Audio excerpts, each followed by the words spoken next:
The rope creaked as it stretched taut. The wooden pulley groaned under the weight. The sound of strained breathing filled the chamber, punctuated by the torturer's calm, detached voice.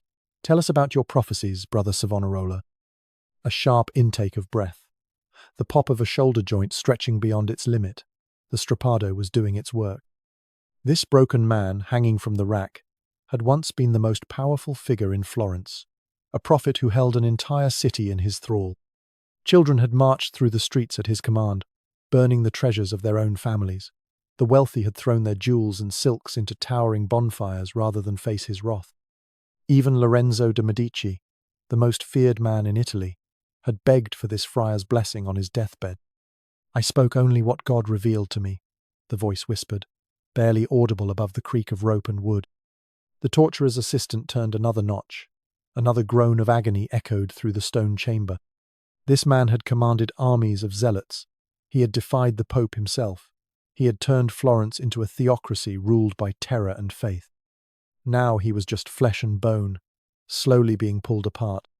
How did a man once hailed as a prophet end up here, broken on a rack? This story doesn't start in that torture chamber. To understand how a saint became a prisoner, how a voice of God ended up screaming in agony, we have to go back to the beginning. I cannot describe the great misery of the world. Everywhere is full of wickedness. Men are worse than beasts. Those words came from a letter written by a young man named Girolamo Savonarola to his family. He was 22 years old, and he had already decided that the entire world was irredeemably corrupt. But here's the thing that makes his story so chilling. He wasn't just disgusted by the world, he was planning to fix it. Born in Ferrara in 1452, Savonarola came from a family of merchants and scholars. His grandfather was a respected physician. His father expected him to follow the family tradition, to make his fortune in trade and medicine. But young Girolamo looked at the wealth, the comfort, the respectability his family offered him, and he felt physically sick. The world around him was a cesspit of corruption. Priests bought and sold their positions like commodities. The Pope had multiple mistresses and acknowledged illegitimate children. Wealthy families murdered their rivals in church during Easter Mass. Art and poetry celebrated pagan gods and naked flesh. Every institution that should have guided humanity towards salvation had instead become an instrument of damnation. But here's where young Savonarola differed from other disgusted idealists. He didn't just want to escape the corruption, he wanted to burn it all down. In 1475, he abandoned his family without warning. No goodbye, no explanation, just a letter left behind explaining his decision to become a Dominican friar. His family was devastated. His father had built a comfortable life that his son was throwing away to live in poverty and obscurity. His mother wept for weeks, convinced she had somehow failed her child. Savonarola didn't care. Their pain was irrelevant compared to the cosmic battle between good and evil that raged around them. He entered the monastery of San Domenico in Bologna, trading silk robes for rough wool, feather beds for stone floors, family love for divine purpose. The other friars watched him with a mixture of admiration and unease. His devotion was absolute, his self-denial extreme.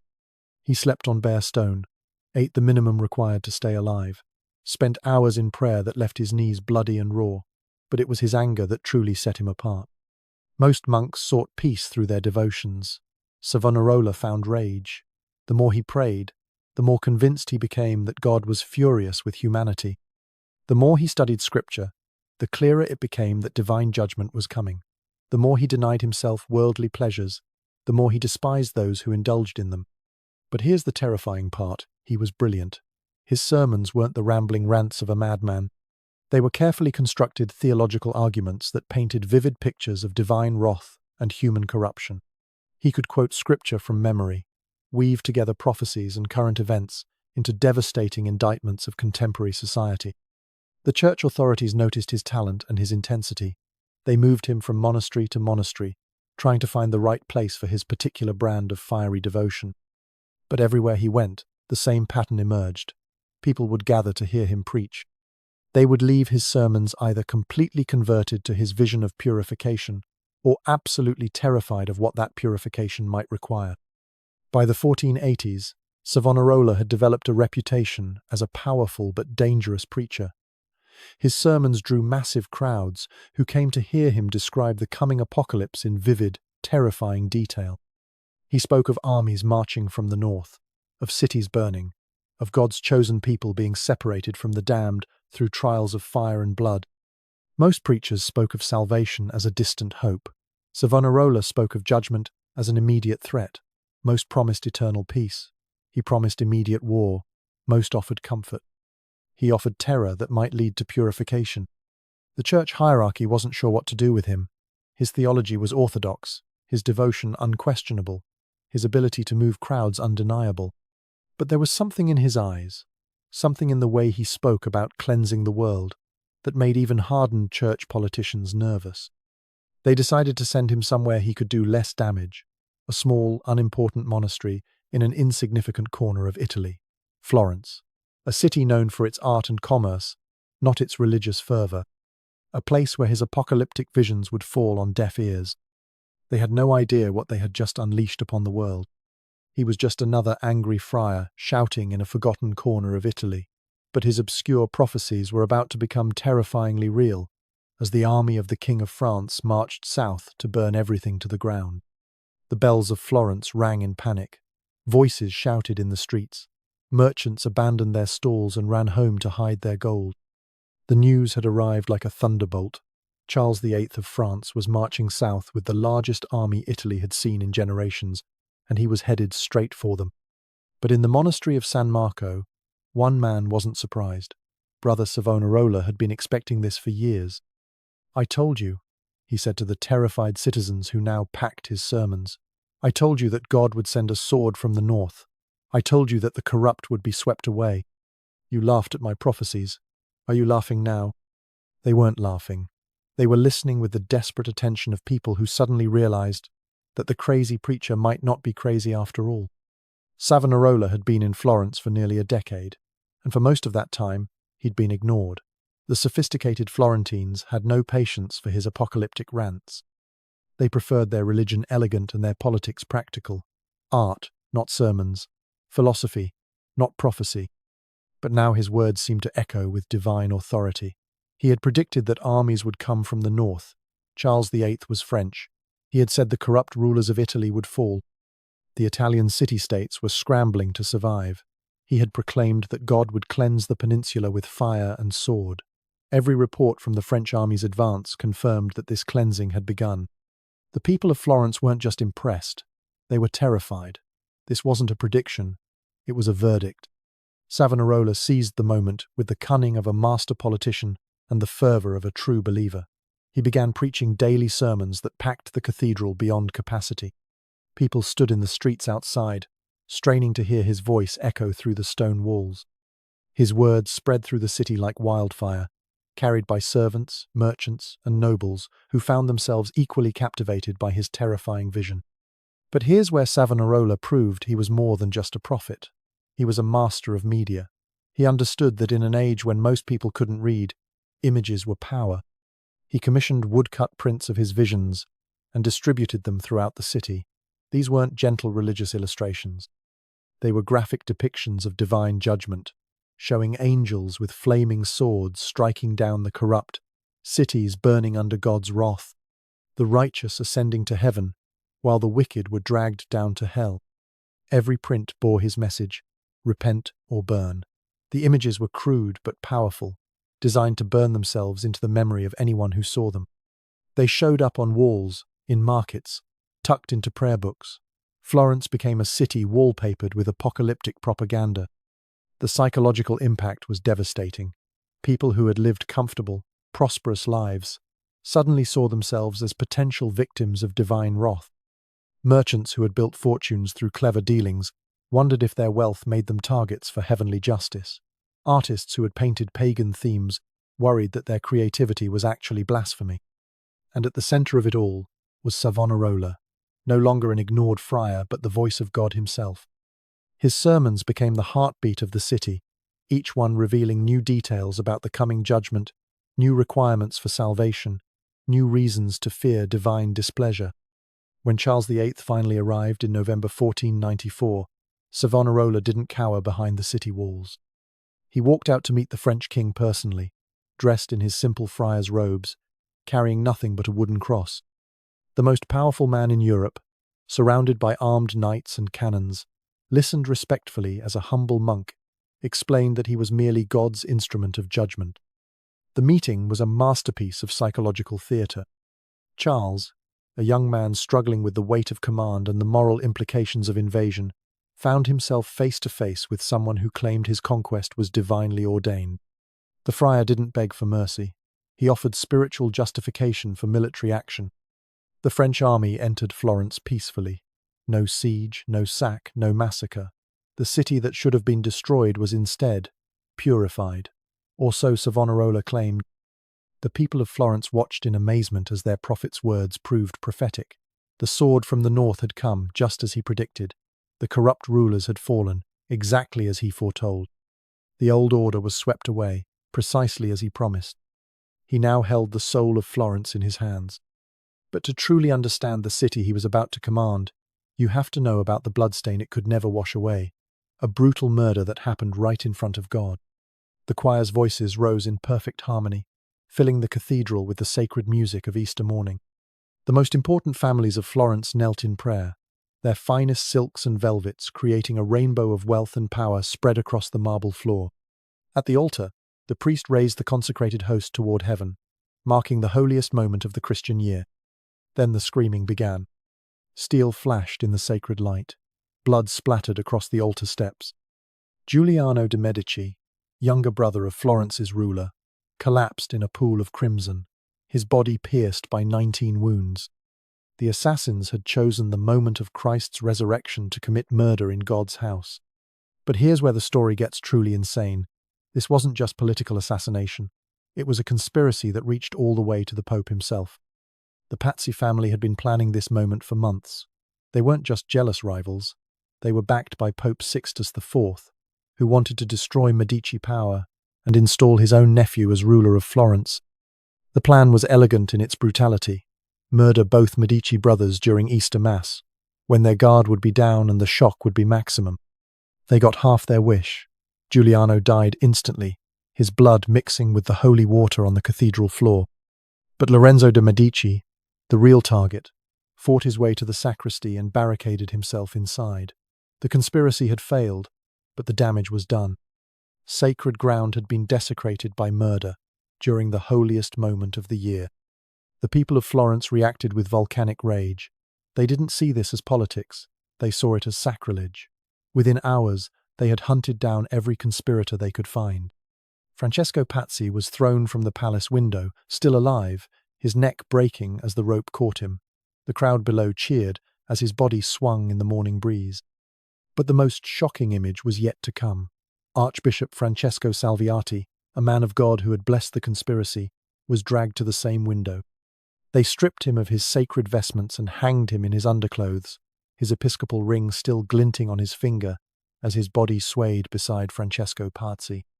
The sight was burned into the memory of everyone who witnessed it, an archbishop of the Catholic Church, hanging dead from a palace window, executed by a mob for his role in sacrilege.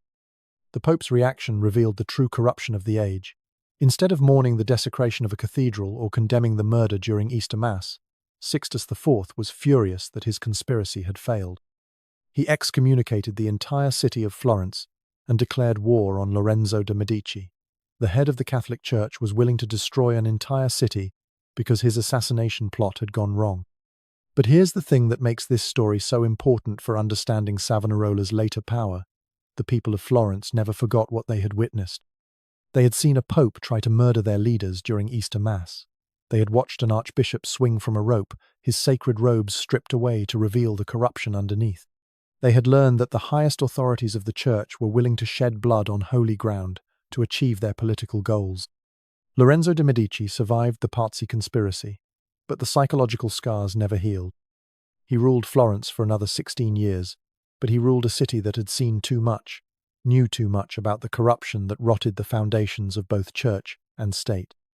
Every time he walked past the cathedral, he could see the bloodstains on the marble. Every time he looked up at the palace windows, he could remember the sight of an archbishop's corpse swaying in the wind. The art and philosophy that made Florence famous couldn't erase those memories. The wealth and sophistication that attracted visitors from across Europe couldn't clean away the stain of sacrilege. Beneath the beautiful facades and elegant poetry, the city carried the knowledge that their world was built on betrayal, murder, and the complete corruption of sacred trust. When Lorenzo finally died in 1492, worn down by years of warfare and the constant strain of survival, something in Florence died with him. The old certainties were gone. The authority of both church and state had been revealed as hollow. The people were ready for someone who would speak the truth about the corruption they had witnessed, someone who would call for the kind of cleansing that could wash away blood and betrayal. This was the world Lorenzo de' Medici ruled, a city of art and philosophy built on a bedrock of sacrilegious violence. It was a city practically begging for a cleanser, and Savonarola was ready to light the match. The lute string snapped with a sharp ping as Marco's fingers tightened around the instrument's neck. He had played this lute for 15 years, crafting melodies that had entertained nobles and merchants alike. Its voice had been his voice, its songs his legacy. Now he was about to throw it into a fire. The sound of splintering wood echoed across the Piazza della Signoria as he smashed the lute against the stones. Each blow sent fragments of inlaid mother-of-pearl flying like tears. When only the neck remained in his hands, he tossed it onto the growing mountain of vanities that would soon become the largest bonfire Florence had ever seen. This was February 7th, 1497, and Savonarola had convinced an entire city to destroy itself. The pyramid of condemned objects rose 20 feet into the air, carefully constructed in 7 tiers, like Dante's vision of purgatory. But this wasn't literature, this was reality. Mirrors that had reflected beauty were now considered instruments of pride. Books of poetry that had inspired lovers were now tools of lust. Dice and playing cards that had provided entertainment were now devices of gambling and sin. Marco watched as a woman approached the pyre, carrying her collection of cosmetics. Her face was pale without the rouge and powder that had once enhanced her features. She had been beautiful once, admired and desired. Now she looked like a ghost of herself, drained of colour and life by Savonarola's teachings about the corruption of physical beauty. "Vanity," she whispered as she placed the small containers on the pile. "All vanity." But here's where the true horror of the scene revealed itself. Children were directing the destruction. Boys, as young as 8 years old, stood at collection points throughout the city, deciding what qualified as sinful luxury. They wore white robes and carried small bells, looking like angels as they condemned the treasures of their own families. A child pointed at a silk dress worn by a merchant's wife. "Mother, that fabric is too fine. It promotes pride." The woman's face crumpled, but she removed the dress and handed it to her son. He carried it to the bonfire with the solemn dignity of a priest performing a sacred ritual. The sound of destruction was overwhelming. Glass mirrors shattered against stone.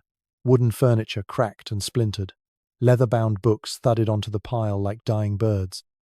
Each sound represented years of craftsmanship, months of saving, generations of accumulated beauty, being reduced to fuel for Savonarola's vision of purification. Painters brought their own works to the fire. Botticelli himself was rumoured to have contributed canvases depicting pagan themes. Artists who had spent years perfecting their craft now watched their creations curl and blacken in the flames, convinced that beauty itself was a temptation that led souls away from God. The psychological pressure had been building for months. Savonarola's sermons had grown increasingly specific about what constituted sinful luxury. It wasn't enough to be poor. You had to actively reject anything that might distract from pure devotion to God. Mirrors were vanity. Fine clothing was pride. Music was sensual corruption. Books were intellectual pride. Art was pagan idolatry. But the most chilling aspect was how voluntary it all appeared. No soldiers forced people to surrender their possessions. No laws mandated the destruction. Instead, Savonarola had created a climate where keeping beautiful things became a public confession of spiritual corruption. People destroyed their own treasures to prove their devotion and avoid being branded as enemies of God. The fire, when it was finally lit, burned for hours. The heat was so intense that people standing 50 feet away had to shield their faces. The smoke rose in a black column that could be seen for miles, carrying with it the incinerated dreams and memories of an entire civilization. Wealthy merchants watched fortunes disappear into the flames. Artists saw their life's work reduced to ash. Musicians heard their instruments scream as the heat destroyed wood and metal. Children watched their toys burn, while their parents smiled and called it holy. The crowd began to sing hymns as the fire reached its peak. Their voices rose with the smoke, praising God for giving them the strength to destroy their own culture. They had voluntarily chosen spiritual poverty over material wealth, divine approval over human beauty, religious certainty over artistic expression. Savonarola stood watching from a balcony, his face illuminated by the glow of the burning vanities. This was his triumph.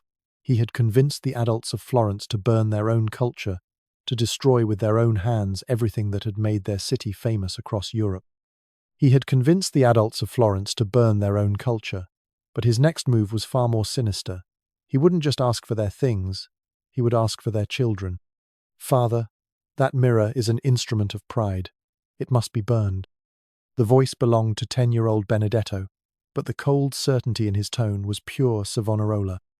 He stood in the doorway of his family's bedroom, wearing the white robes of the Angels, Savonarola's youth brigade, and pointing an accusing finger at his father's shaving mirror. Giovanni looked at his son with a mixture of pride and terror. This was his boy, his heir, the child he had raised with love and patience. But the person staring back at him was a stranger, a tiny fanatic, whose loyalty now belonged entirely to the friar of San Marco. "Benedetto, that mirror belonged to your grandfather. It's been in our family for—" "Vanity is vanity, father. Family tradition cannot excuse sin." The child's voice was perfectly calm, perfectly certain. He had been trained to identify corruption wherever it hid, and he had found it in his own home. His father's sentimental attachment to an old mirror was proof of spiritual weakness that threatened the entire household's salvation. This was the new reality in Florence. Savonarola hadn't just converted the adults, he had weaponized their children. The Angels were officially a youth organization dedicated to prayer and moral instruction. But here's what made them truly terrifying. They were essentially a religious police force made up of children between the ages of 6 and 16. They patrolled the streets in groups, looking for evidence of sin and corruption. They had the authority to enter homes, question adults, and demand the surrender of any objects they deemed spiritually dangerous. But the psychological impact went far deeper than mere surveillance. Savonarola had turned children into moral judges of their own families. Sons reported fathers for gambling. Daughters denounced mothers for wearing jewelry. Siblings competed to prove their devotion by identifying the sins of their own blood relatives. The training was systematic and thorough. The children met daily for religious instruction that taught them to see corruption everywhere. They learned to identify sinful behavior through subtle signs. A merchant counting money too enthusiastically showed greed. A woman arranging her hair too carefully revealed vanity. A man laughing too loudly demonstrated gluttony of the spirit. They were taught that their natural love for their families was a potential weakness that Satan could exploit. True devotion to God required them to love divine law more than human relationships. If their parents were leading them toward damnation through bad example, it was the children's holy duty to intervene. The children took their responsibilities with terrifying seriousness. They maintained detailed records of violations they observed. They organized raids on suspected gambling establishments. They monitored attendance at church services and reported anyone who seemed insufficiently devout during prayers. But here's where the system revealed its true genius. He made resistance almost impossible. What adult could bring themselves to fight against a child? When 8-year-old Maria demanded that her mother surrender a silk scarf, how could any mother refuse without appearing to corrupt her own daughter's soul? When 12-year-old Paolo accused his uncle of pride for owning too many books, what uncle could defend himself without seeming to lead a child into sin? The psychological pressure on parents was devastating. They watched their own children being transformed into strangers who valued abstract principles more than family bonds. Mothers who had nursed these babies, fathers who had taught them to walk, suddenly found themselves under investigation by tiny inquisitors who showed no trace of the love and loyalty that had once defined their relationships. Some families tried to resist quietly.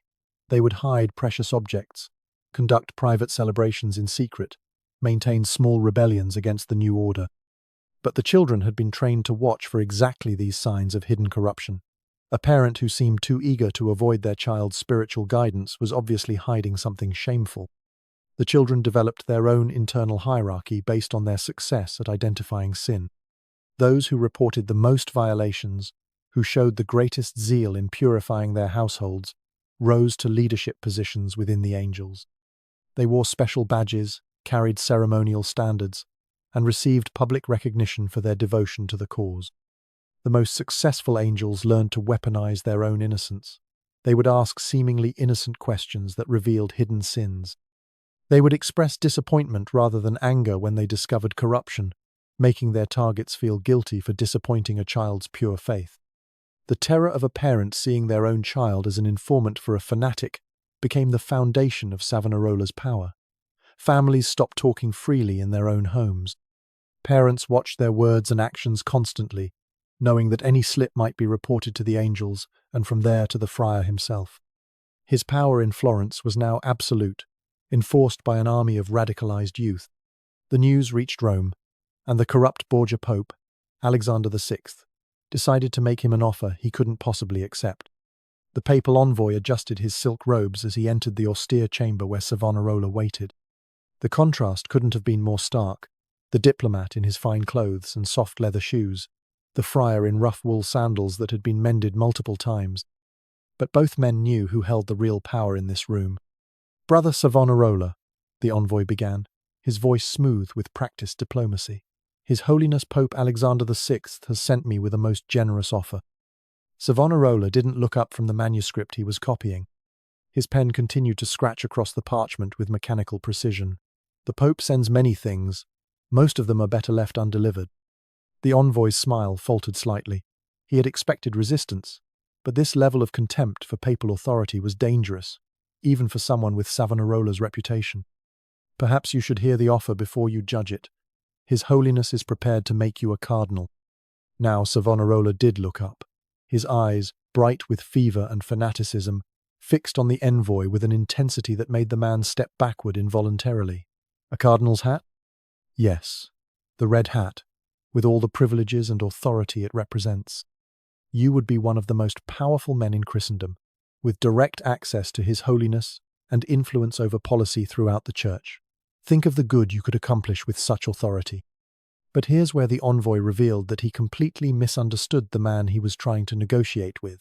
Savonarola wasn't motivated by ambition or desire for worldly power. He was driven by something far more dangerous: absolute certainty that he was God's chosen instrument of judgment. The friar set down his pen with deliberate care. When he spoke, his voice was quiet but carried the weight of divine authority. "You offer me a red hat? I want a hat of blood." The words hung in the air like a death sentence. The envoy felt his mouth go dry as he processed what he had just heard. This wasn't negotiation. This was a declaration of war. Savonarola wasn't just rejecting the Pope's offer. He was embracing his own martyrdom. "Brother, surely you understand the position this puts you in. His Holiness has shown remarkable patience with your methods, but there are limits to that patience.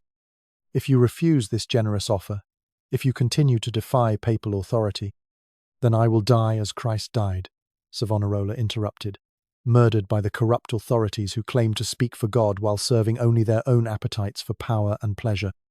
The comparison was blasphemous, and both men knew it. Savonarola wasn't just comparing himself to Christ, he was comparing the Pope to Pontius Pilate. In a single sentence, he had declared the entire church hierarchy to be agents of Satan, masquerading as servants of God. The envoy tried one more approach, his voice taking on a tone of paternal concern. "Think of your followers, brother. Think of the people of Florence who depend on your guidance. If you force His Holiness to take action against you, they will suffer as well.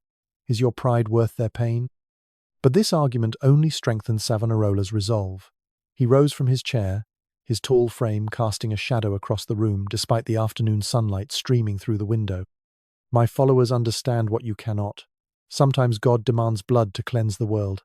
Sometimes the innocent must suffer, so that the corrupt can be swept away. If my death serves that purpose, then I welcome it." The envoy had come prepared for many possible responses. He had brought threats and bribes, promises and warnings, but he hadn't prepared for this complete, joyful acceptance of destruction. Savonarola wasn't just willing to die for his cause. He was eager to become a martyr, whose blood would inspire others to continue the work of purification. You're choosing to die, brother. You understand that? This offer will not come again.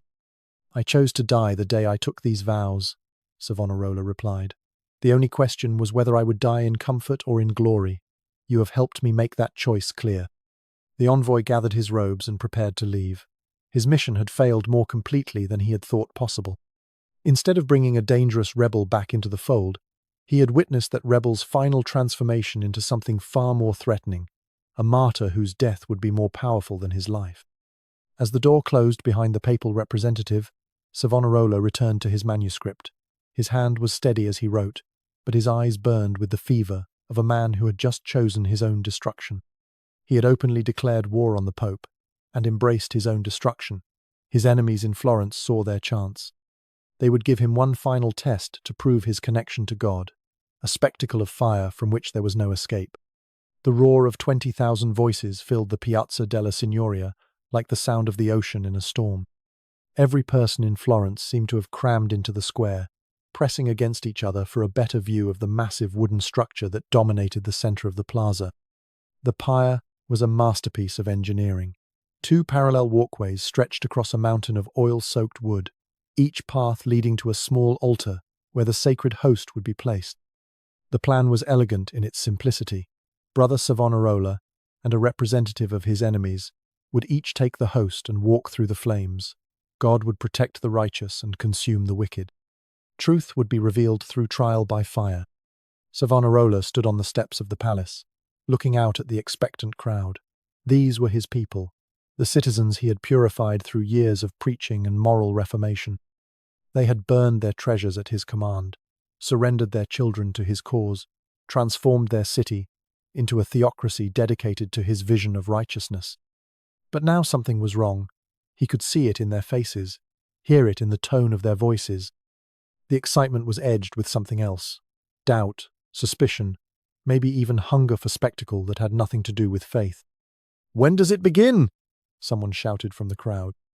"We've been waiting for hours," called another voice. The sun was already past its peak, and still the trial by fire had not commenced. What should have been a quick demonstration of divine favor was turning into an embarrassing delay as lawyers and theologians argued about the precise rules of the ordeal. But here's where the situation revealed the fatal flaw in Savonarola's position.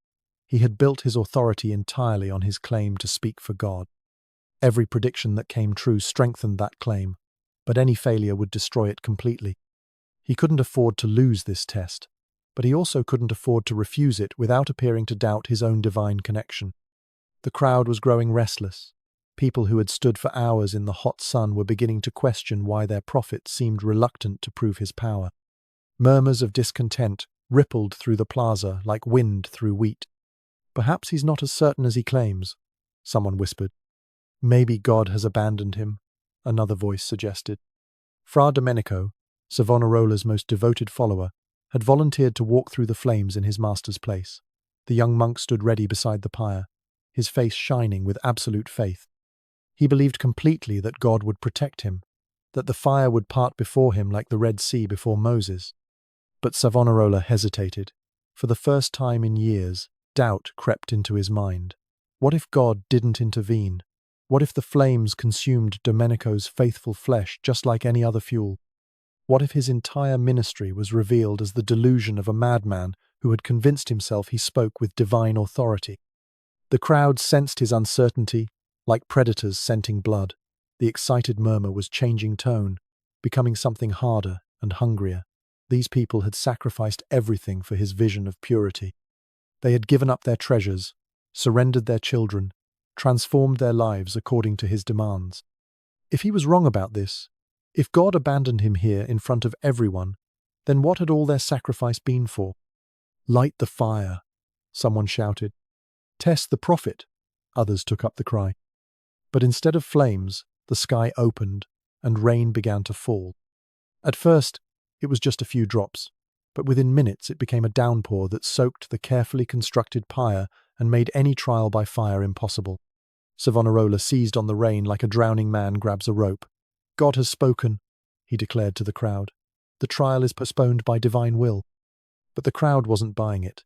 The rain felt less like divine intervention and more like convenient excuse. People who had waited hours to see their prophet prove his power felt cheated, manipulated, played for fools. The sound of their faith shattering was almost audible. You could hear it in the way their cheers turned to grumbles, their prayers to curses. The murmur of discontent grew louder and angrier as thousands of people realized simultaneously that they might have been following a fraud. "False prophet!" someone screamed. "Liar!" others joined in. The love the crowd felt for him curdled into hatred in an instant. The sound of their rage was the sound of his death sentence.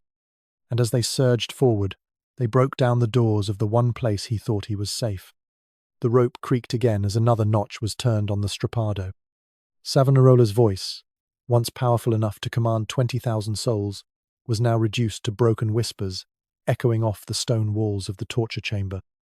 "I confess," he gasped. "I confess that my prophecies came not from God, but from my own desire for power. I have deceived the people of Florence. I have led them into error." The words weren't true, but truth had become irrelevant. The mob that had stormed San Marco had dragged him from his cell with the same fury they had once reserved for sinners and vanities.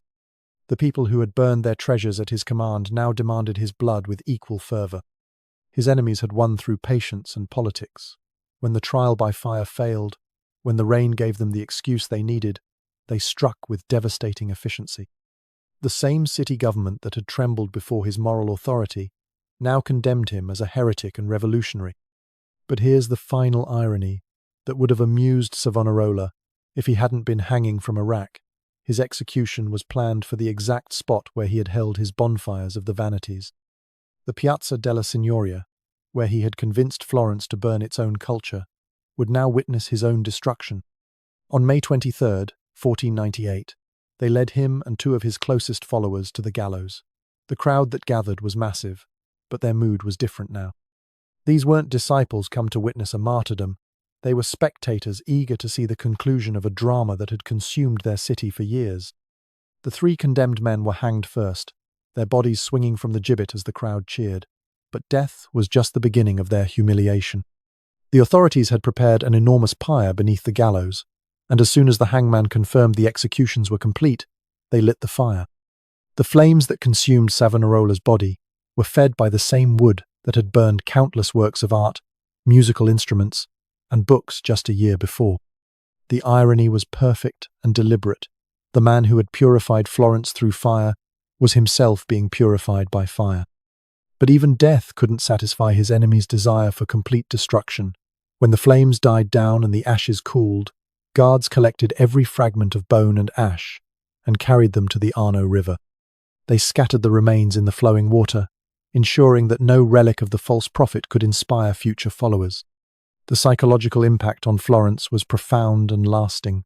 The city that had embraced purification with such fervour now recoiled from religious extremism of any kind. The children who had served as his angels grew up remembering the terror of fanaticism disguised as faith. The adults who had burned their possessions learned to distrust anyone who claimed to speak with divine authority. Savonarola's legacy wasn't the reformed Christianity he had envisioned, but a hard-earned wisdom about the dangers of mixing religious fervour with political power. His death marked the end of medieval Florence and the birth of a more cynical, more careful Renaissance city that would never again surrender its soul to a prophet's vision. The man who had once commanded armies of children and convinced a city to destroy itself had been reduced to ash and memory, scattered in the river that flowed past the city he had tried to save from itself.